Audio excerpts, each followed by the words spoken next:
Semangat! Semangat! Semangat, Kos. Nak jadi keeper, kena ada suara. Mana suara? Baik, Kos. Kos apa, Kos? Kos! Kos! Lagi! Kos! Ha. Okey. Stand by. Jangan nangis. Lap air mata tu. Sedia. Aku nak tendang dia. Lembik. Kali lagi. Tahan. Tahan. Apa pasal kau lari? Ha? Ni, satu lagi.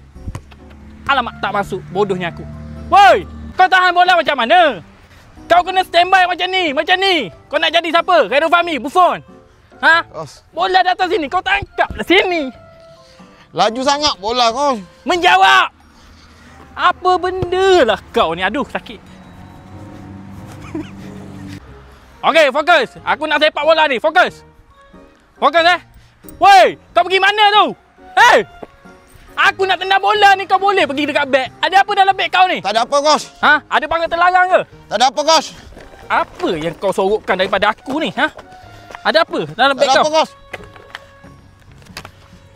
Tak ada apa, Kos. Kau baca buku Avon? Tak, Kos. Ha?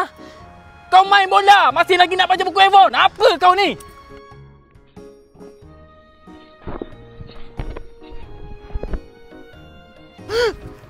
Uish, pantasnya kau tangkap buku Avon tu. Betul-betul hebat kau ni. Ha, aku ada idea. Macam mana nak bagi kau pandai jadi penjaga gol. Tangkap! Ha, bagus. Bangun.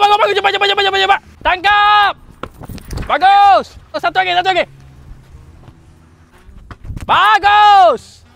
Lembiklah, Kos ni. Cepatlah sikit. Laju sikit. Kos, mana buku Avon saya? Baliklah buku Avon. Tengkorak kau nak balik buku Avon. Kalau aku balik buku Avon nanti tercabut page belakang. Aku nak tengok juga.